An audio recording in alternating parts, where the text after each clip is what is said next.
Oh, he knocked her out the way. He deliberately did that. Good afternoon, folks. How are you? Happy Resurrection Day. Yes, this is Old Truth Speaker again, coming to you with some more disgraceful news. And this is about an African American, a young 22-year-old black man who was shot at 20 times, but shot 8 times. 6 of them were in this young man's back. I'm just going to read a little bit to you. Stephon Clark was shot and killed on the evening of March the 28th, we know that, by 2 officers of the Sacramento Police Department in Sacramento, California. The officers were looking for a suspect who was breaking windows in the Meadowview neighborhood and confronted Clark, 22-year-old African American, whom they found in his grandmother's backyard, found on his grandmother's front lawn. Clark ran from the police, and they found him in the yard, and they said he approached them with what they thought was a weapon, but was a cell phone. The officers stated that they shot Clark, firing 20 rounds after believing that he had pointed a gun at them. This is just happening over and over and over again, and nothing is changing. Okay, we'll give you a little bit more. The shooting has caused quite naturally large protest. And we're going to go into this. And, to make matters worse, a lady was walking in front of a police cruiser. She held up her hand with a sign, and the cop deliberately speeds into the woman and knocks her to the ground and then speed it off. The police, the cops, and the Klan go hand in hand. The KKK have infiltrated police departments all over America. That's nothing new. We know that already. But this is just somewhat disgraceful. Now, just the same week, the cops he went up to Alton Sterling, who was selling CDs in the front of the store, which, when you remember when it first happened, it was one story. He had the gun to keep from getting robbed, and he didn't pull the gun at all. When he went up to him, they showed the entire video. He said, "What did I do? What did I do?" The cop used all kind of profanity on the guy, slammed the guy's head on the car, and that just caused come on. How can unarmed black men be murdered by cops? And these mass shooters, they don't kill them at all.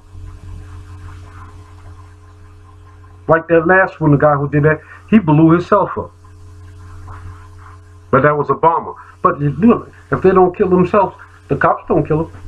Look at Dylan Roof in Charleston. They tried to calm the guy down to take him to go get something from McDonald's. Can you imagine that? Do you think that would happen if it was African American? The country is totally divided. We have all these politicians in Washington, they're rolling back what Dr. King and the Civil Rights Movement and John Lewis fought for, and a lot of African Americans and people in general, white as well as black, were murdered fighting for the rights of African Americans. You see, the atmosphere in this country is one of total turmoil. But let's get back to Stephon Clark. And they said that the 22-year-old found on his grandmother's front lawn. And what happened? The police video cameras. The officer stated that, which we seen the movements of Stephon Clark, or supposed to have been Stephon Clark, where they had him videoed. But the police also one cop told the other one to mute your mic. Cut off everything. Cut it off. Why? If everything is done on the up and up, why would you try to hide what you're saying? That's just what you're doing. But they neglected to say that they shot this young guy in the back 6 times. They hit him 8. They fired 20 shots at him, and they hit him 8 times, and 6 were in this man's back. This was done by the Clark family. Had a private autopsy done.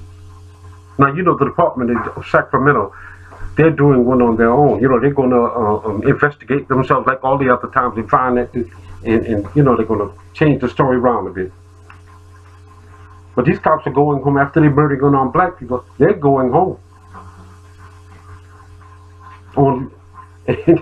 Most of them, not all, and they're getting paid. Do you understand where I'm coming from?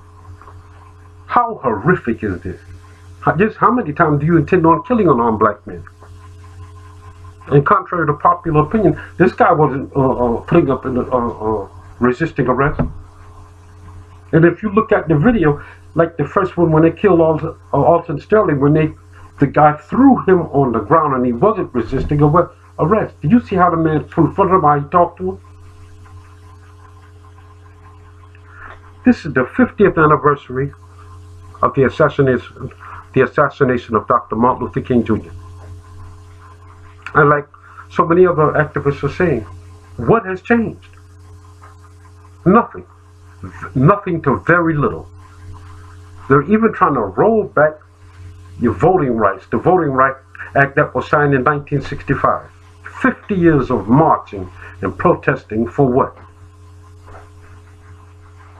See, the major media always pushed that Dr. King had a dream, but that's not what the last thing Dr. King said.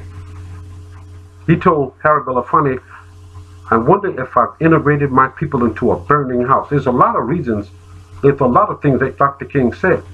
He was surprised to see people in the South that have never even seen real money. This was in 1965 when he visited the South. It was a farming community.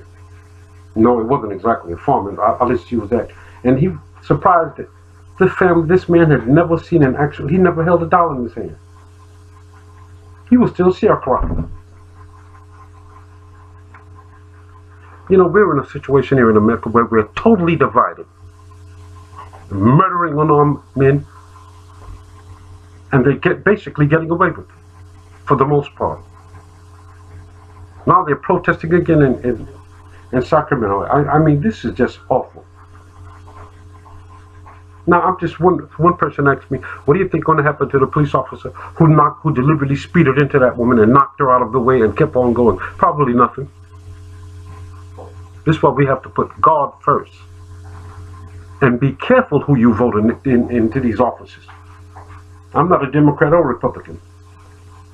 Like I tell you before, and I'll tell you again, most politicians are as full of crap as a constipated elephant. The Koch brothers and the NRA practically own the Republican Party. Now look at the Democratic Party. Most politicians are owned by big business and special interest groups. Do you understand? Do research on these people before you vote. Look at what they stand for.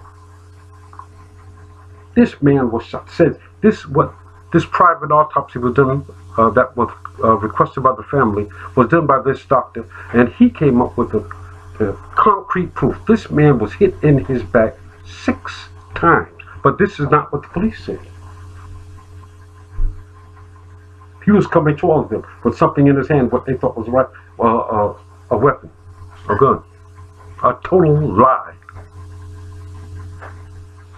Just like Alton Sterling, they shot that man on the ground in the back. How horrible. America totally divided. You know, I'm going to say this. I'm going to end it. Vladimir Putin of Russia must be having, must be laughing their tails off at the situation here in America. Totally divided.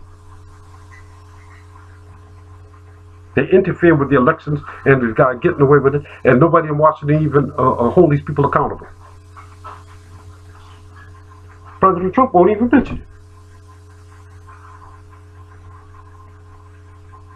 So the situation now, we're in dire need of the hand of God. It is written, a house divided will not stand.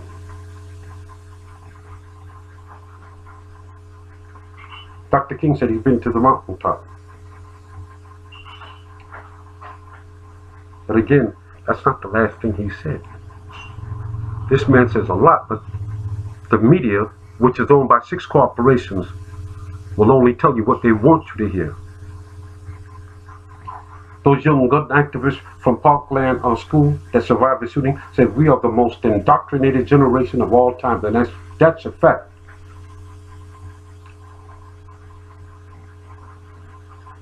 And there's more and more,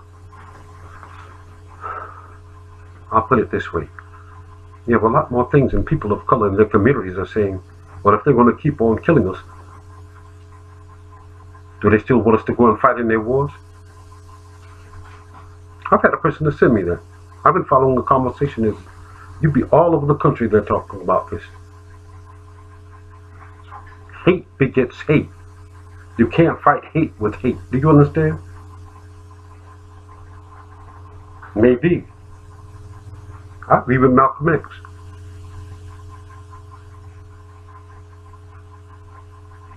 Do you think integration did any good? Literally, do you?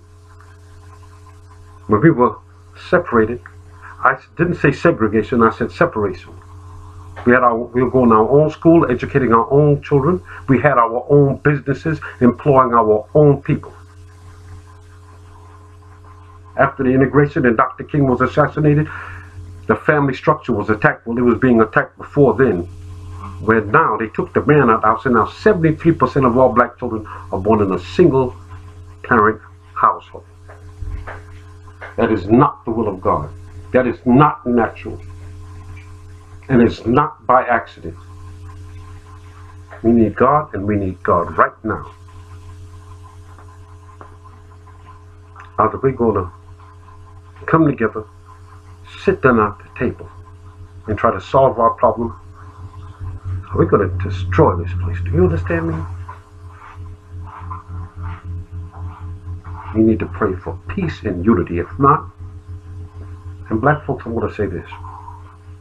Do not listen to every wind of doctrine that comes your way. Do you understand? We have to stop black on black violence and unite and make sure your children are educated and teach them to become entrepreneurs, where we can open up our own businesses and build up our own communities and stop relying on someone else. Black on black violence or any violence is wrong, and it's detrimental to the welfare of all African Americans, and it's disgusting. God bless, folks, and happy Resurrection Day.